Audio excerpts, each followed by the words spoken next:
மே மாசம் நடந்த சம்பவம், அதுக்கு ஜூன் மாசம் ரீ எக்ஸாம் நடந்து முடிஞ்சு ரிசல்ட்டே வந்தாச்சு. கோர்ட்ல எல்லா கேஸையும் ஃபாஸ்ட் ட்ராக் பண்ணணும்னு பாரத பிரதமர் சொல்லிட்டார். இதுக்கு மேல எதுக்கு அங்க ஜந்தர் மந்தர்ல என்ன வேலை இந்த கற்பாம்பூச்சிங்களுக்கு?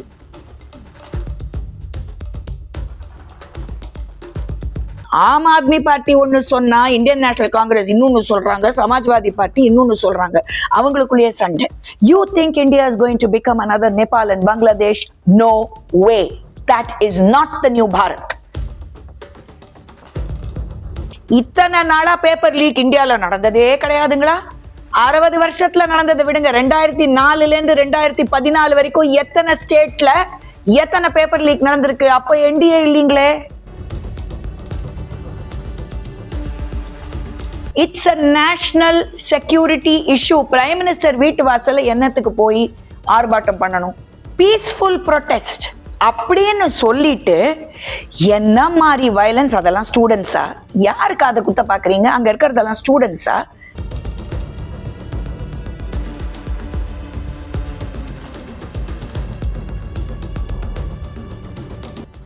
என்ன கொழுப்பு இருந்தா அந்த பொண்ணு ஒத்தி அங்க நின்னுக்கிட்டு ராம் மந்திர்ங்கிற வார்த்தைக்கு முன்னாடி அந்த 4 லெட்டர் வேர்டை யூஸ் பண்ணி ராம் மந்திர்ன்னு சொல்றா. ஒரு சர்ச்சை பத்தி, ஒரு மாஸ்க பத்தி இந்த மாதிரி 4 எழுத்து வார்த்தையை யூஸ் பண்ணி, கெட்ட வார்த்தை யூஸ் பண்ணி பேசி பாருங்களேன். அதுக்கப்புறம் அங்க ப்ரொடெஸ்ட் இத பத்தி நடக்காது, உங்க வாயை கிழிச்சிருவாங்க. ஆனா சனாதன தர்மமாச்சே, எல்லாத்தையும் அரவணைச்சுக்கிட்டு நாங்க போவோம். இவ்வளவு தூரம் பேசின அப்புறமும் இந்த ஜனநாயக நாட்டுலதான் அந்த பொண்ணு ஃப்ரீயா தெரிஞ்சுக்கிட்டு இருக்கு. தயவு செய்து wake up, students of Tamil Nadu and students of India.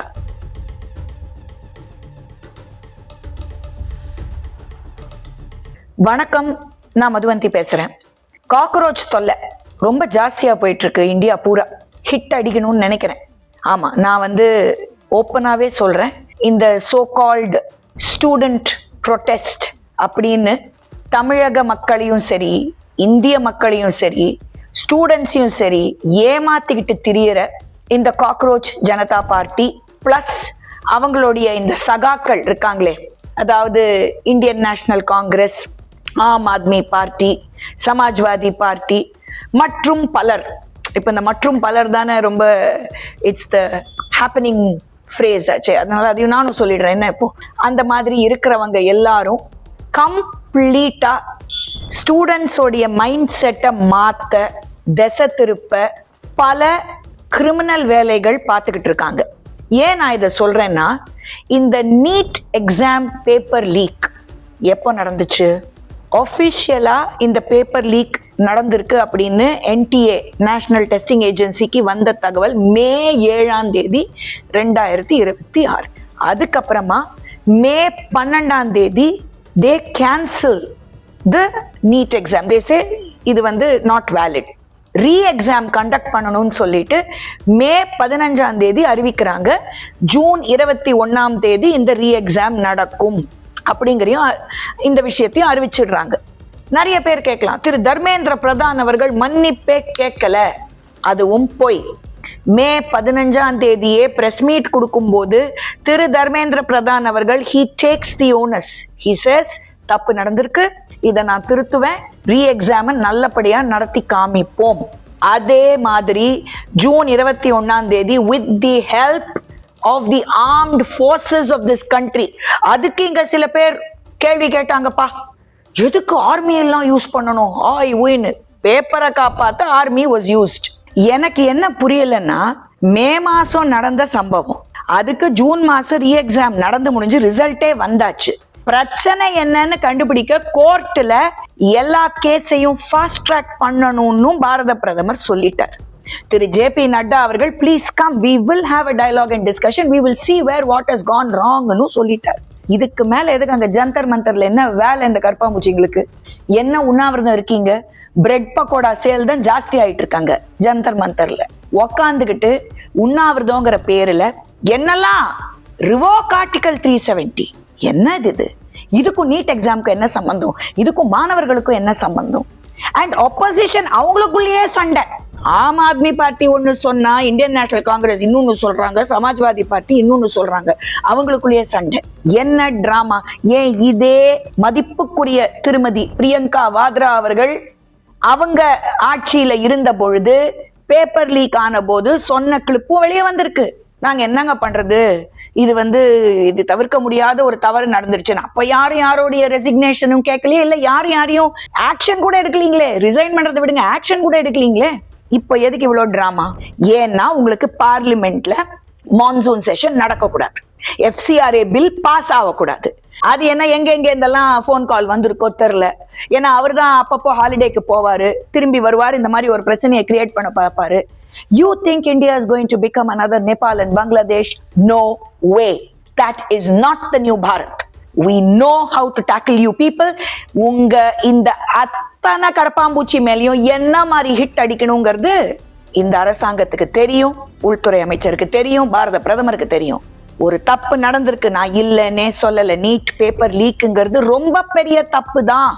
ஆனா அந்த தப்புக்கு சொல்யூஷன் கண்டுபிடிச்சிட்டு இருக்கிற இந்த நேரத்துல, அதுவும் சீக்கிரமா கண்டுபிடிச்சிட்டு இருக்கிற இந்த நேரத்துல வேணும்ட்டே அதை சாக்கா using that as an excuse to do things is very wrong. So the armed forces completely they came into the picture. எந்த பேப்பர் லீக்கும் நடக்காம ஜூன் 21 அந்த எக்ஸாம் சக்சஸ்ஃபுல்லா ரீஎக்ஸாம் நடந்து முடிஞ்சாச்சு, ரிசல்ட்டும் வந்தாச்சு. அக்ராஸ் த கண்ட்ரி பல ஸ்டூடெண்ட்ஸ் அந்த ரிசல்ட்டை கொண்டாடிக்கிட்டு இருக்காங்க. நிறைய ஸ்டூடெண்ட்ஸ் இத பத்தியும் பேசியிருக்காங்க சோசியல் மீடியால. அவங்கெல்லாம் நிஜமாவே இந்த எக்ஸாமுக்காக படிச்சு, சரி ஒரு தப்பு நடந்துருச்சு, ரீ எக்ஸாமுக்கு நம்ம படிச்சு நம்ம நல்ல மார்க் எடுத்து நல்ல விதத்துல நம்ம அடுத்த லெவலுக்கு போவோம் அப்படிங்கறதுல ஃபோக்கஸ் பண்ணி பசங்க படிச்சு இப்போ they are waiting for counseling. இதெல்லாம் ஜூன் 21 ரீ எக்ஸாம் நடந்து முடிஞ்சாச்சு. சடனா எங்கேருந்தோ சில கற்பாம்பூச்சிங்க எங்கேருந்து எந்த கட்டர்ல இருந்து வெளியே வந்துச்சுன்னு எனக்கு தெரியல. June 28 they start this protest Jantar மந்தர்ல. என்ன? demanding the resignation of Sri Dharmendra Pradhan. First தப்பு நடந்துருச்சு, நடக்கல நீங்க யாருமே சொல்லல. that is why there is a கோர்ட்ல ப்ரொசீடிங்ஸும் நடந்துகிட்டு இருக்கு. கிட்டத்தட்ட 13 பேரை அரெஸ்டும் பண்ணியாச்சு. இந்த அளவுக்கு ஆக்ஷன் 60 வருஷத்துல நடக்காத ஆக்ஷன் பாஜக அரசாங்கம் தான் எடுத்திருக்கு. அதுக்கு திரு தர்மேந்திர பிரதான் தான் he has taken charge of the entire situation under the able supervision of our honorable prime minister Shri Narendra Modi ji and our honorable home minister Shri Amit Shah ji. ஓகேங்களா? So எல்லாமே போயிட்டு இருக்கு கரெக்டா. அது எப்படிங்க கரெக்டா FCRA bill பார்லிமெண்ட்ல pass பண்ணணுங்கிற அந்த டைமிங் பார்த்து 4 கற்பாம்பூச்சி வெளியே வருதான், ப்ரொடெஸ்டா. தர்மேந்திர பிரதான் ரிசைன் ஆகணுமா? What nonsense! இல்ல நான் தெரியாம தான் கேக்குறேன், இத்தனை நாளா பேப்பர் லீக் இந்தியால நடந்ததே கிடையாதுங்களா? 60 வருஷத்துல நடந்ததை விடுங்க, 2004 இருந்து 2014 வரைக்கும் எத்தனை ஸ்டேட்ல எத்தனை பேப்பர் லீக் நடந்திருக்கு? அப்ப NDA இல்லீங்களே. இப்போ நீங்க பாருங்க, NDA நாட் இன் கவர்மெண்ட் இருக்கிற சில ஸ்டேட்ஸ்லயும் பேப்பர் லீக் நடந்திருக்கு. உடனே இதே கும்பல் இங்க இருக்கிற எஜுகேஷன் மினிஸ்டர், இங்க இருக்கிற சீஃப் மினிஸ்டர் எல்லாம் ரிசைன் பண்ணணும்னு கேக்குறாங்களா? இது என்ன இது? சடனா you are saying we will march Sansad சலோ. என்னங்க பார்லிமெண்ட் என்ன உங்க அப்பா மட்டும் சொத்தா? You will just go as a group and you expect to go as a mob and you will enter parliament நினைச்சிட்டு இருக்கீங்களா? என்னது இதெல்லாம்? என்ன ட்ரை பண்றாரு திரு ராகுல் காந்தி அவர்கள்? யாரோட தெரியல, கண்டுபிடிச்சிருவாங்க. அதெல்லாம் கண்டுபிடிக்காமலாம் போறது இல்ல சொல்றேன். அண்ட் இன்னொன்னு, it's a national security issue. Prime minister வீட்டு வாசல்ல என்னத்துக்கு போய் ஆர்ப்பாட்டம் பண்ணணும்? இப்போ சமீபத்துல கூட திருப்பி திரு JP நட்டா அவர்கள் என்ன சொல்றாரு பிரஸ் மீட்ல, நாங்க கூப்பிட்டாச்சு, please come for a dialogue, come for a discussion inside the parliament. Operation Sindoor பத்தி எப்படி டிஸ்கஸ் பண்ணோமோ இத பத்தியும் பேசுவோம். நீங்க லீடர் ஆஃப் ஆப்போசிஷன் தானே, போங்க பார்லிமெண்ட் உள்ள உட்காந்து பேசுங்க. அங்க போகாம இங்க போய் உக்காந்துக்கிட்டு ஒரு டிராமா பண்ணிக்கிட்டு ஃபுல்லா ஏதோ ஒரு ரகளையை கிரியேட் பண்ணி அவரு சோனம் வாங்சுக்கு அங்கேருந்து இங்க கூட்டிட்டு almost a threat to his life நடந்து, அதுக்கப்புறம் அவரையும் ஹாஸ்பிட்டல்ல he had to be taken. அந்த ரெஸ்பான்சிபிலிட்டியும் கவர்மெண்ட் தான் எடுத்துக்கிட்டாங்க. இங்க இருக்கிற கற்பாமூச்சி இங்க பண்ணல, அவர் அப்படியே விட்டுருப்பாங்க. அதுக்கப்புறம் என்ன நடந்திருக்குமோ என்னவோ. அவரோடையும் டிஸ்கஷன் டயலாக் பண்ண ரெடின்ட்டு 2-3 தடவை மத்திய அமைச்சர்கள் போய் அவரை ஹாஸ்பிட்டல்லையும் மீட் பண்ணிருக்காங்க. இதுக்கு மேல என்னங்க வேணும் உங்களுக்கு? இதுல என்ன வேண்டி கிடக்கு? உடனே வந்து இவரு ரிசைன் பண்ணணும், நரேந்திர மோடி அவர்கள் ரிசைன் பண்ணணும், அமித்ஷா அவர்கள் ரிசைன் பண்ணணும். What rubbish! இத்தனை வருஷம் நடந்திருக்கே பேப்பர் லீக். காங்கிரஸ்ல இருந்து யார் ரிசைன் பண்ணாங்க? அப்ப இருந்த பிரதம மந்திரி ரிசைன் பண்ணாங்களா? முதலமைச்சர் ரிசைன் பண்ணாங்களா? எஜுகேஷன் மினிஸ்டர் ரிசைன் பண்ணாங்களா?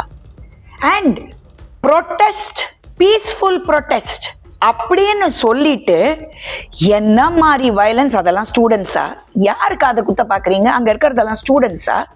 எங்கேருந்து ஒரு வெளிநாட்டு நபர் வந்து நிக்கிறாரு? அங்க எங்கேருந்து இவ்வளவு பெரிய கத்திய தூக்கிட்டு வந்து நிக்கிறாங்க? எப்படி போய் போலீஸ் ஜீப் அப்படியே அப்படியே கவுக்குறாங்க, ராணுவத்து மேல கைய வைக்கிறாங்க. அது மட்டும் இல்லாம ராணுவத்தை 4 letter words கெட்ட வார்த்தையால திட்டுறாங்க, இந்த நாட்டை கெட்ட வார்த்தையால திட்டுறாங்க, பாரத பிரதமருடைய தாயை திட்டுறாங்க. ஸ்வர்க்கம் சென்ற பாரத பிரதமருடைய தாயை இதுல எதுக்கு இழுக்கணும்? அவங்களை எதுக்கு திட்டணும்? why talk even about the mother of our honorable prime minister? how dare you? அது மட்டும் இல்லாம என்ன கொழுப்பு இருந்தா அந்த பொண்ணு ஒத்தி அங்க நின்னுக்கிட்டு ராம் மந்திர்ங்கிற வார்த்தைக்கு முன்னாடி அந்த 4 letter word யூஸ் பண்ணி ராம் மந்திர்னு சொல்றா. But it's just Modi loves to do Jai Shri Ram in every, political agendas और उसके Jai Shri Ram पे ही चल रहे हैं. So I don't think so कि anybody wanted to bring, भगवान Ram Mandir or whatever the इसमें. But it's just people don't know कि political और education कैसे function करता है. எவ்வளவு தைரியம் இருந்தா இதெல்லாம் நீங்க பேசுவீங்களா? தைரியம் இருக்கா உங்களுக்கு? ஒரு சர்ச்சை பத்தி, ஒரு மாஸ்க பத்தி இந்த மாதிரி 4 எழுத்து வார்த்தையை யூஸ் பண்ணி, கெட்ட வார்த்தை யூஸ் பண்ணி பேசி பாருங்களேன். அதுக்கப்புறம் அங்க ப்ரொடெஸ்ட் இத பத்தி நடக்காது, உங்க வாயை கிழிச்சிருவாங்க. ஆனா சனாதன தர்மமாச்சே, எல்லாத்தையும் அரவணைச்சுக்கிட்டு நாங்க போவோம். இவ்வளவு தூரம் பேசின அப்புறமும் இந்த ஜனநாயக நாட்டுலதான் அந்த பொண்ணு ஃப்ரீயா தெரிஞ்சுக்கிட்டு இருக்கு. இதுதான் நடந்துகிட்டு இருக்கிற உண்மை. அடி தடி, கெட்ட வார்த்தை, abusing the armed forces of this country, talking nonsense.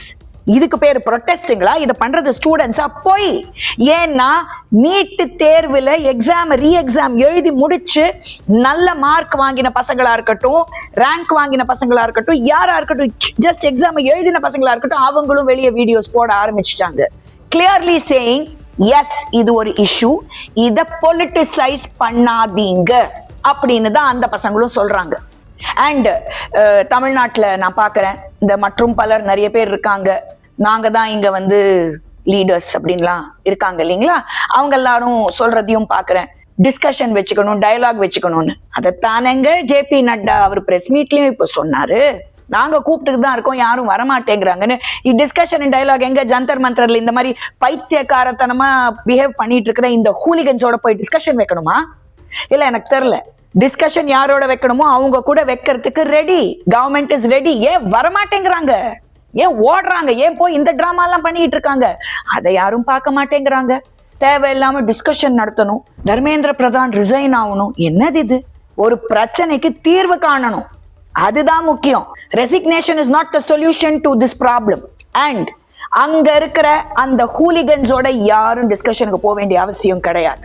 இதுதான் இப்போ நடந்துகிட்டு இருக்கிற இந்த நிதர்சனமான உண்மை. நான் ஏன் இவ்வளவு நாள் வெயிட் பண்ணிட்டு இந்த வீடியோ போடுறேன்னா, ஐ வாண்டட் டு see இன்னும் என்னெல்லாம் காமெடி நடக்க போகுது, what Tamasha is going to அன்ஃபர்ல் அப்படின்னு பார்க்கணுன்ட்டு தான் வெயிட் பண்ணிட்டு இருந்தேன். பார்த்துக்கிட்டு இருக்கோம். தமிழக மாணவர்களுக்கும் நான் இதை சொல்றேன், இங்கேயும் பல பேர் வந்து போராட்டங்கிற பேர்ல உங்க மனசை திசை திருப்ப பாக்குறாங்க. உங்க மனசாட்சிக்கு தெரியும், உங்க மனசுக்கு தெரியும் எது ரைட்டு எது தப்புன்னு. அதே தான் அக்ராஸ் இந்தியா. மாணவ சமுதாயமே தயவு செய்து இதெல்லாம் பார்த்து ஏமாந்துறாதீங்க. You know what's best for you. இந்த ப்ராப்ளமை சால்வ் பண்ணித்தான் ஆகணும். அதுக்கு கவர்மெண்ட் ரெஸ்பான்சிபிலிட்டி எடுத்துதான் ஆகணும். அது அவங்க ஏற்கனவே எடுத்துட்டாங்க. கவர்மெண்ட் ரெஸ்பான்சிபிலிட்டி எடுக்கலைன்னா இதெல்லாம் நீங்க கேட்கலாம். எடுத்து முடிச்சாச்சு responsibility. The things are under way. The solutions are to be found. The cases are fast tracked. எல்லாமே நடந்துகிட்டு இருக்கு. இந்த நேரத்துல இந்த தமாஷா தேவையில்லை. இந்த அளவுக்கு வயலன்ஸ், இந்த அளவுக்கு பேட் வேர்ட்ஸ், இந்த அளவுக்கு ஹெக்லிங், நீங்கெல்லாம் பார்த்திருப்பீங்க அந்த பிரஸ் ரிப்போர்ட்டர், ஒரு பெண் பிரஸ் ரிப்போர்ட்டரை எப்படி ஹெக்கிள் பண்ணாங்க. போலீஸ்க்கு எவ்வளோ பிரச்சனை இதனால, ராணுவத்துக்கு எவ்வளோ பிரச்சனை இதனால.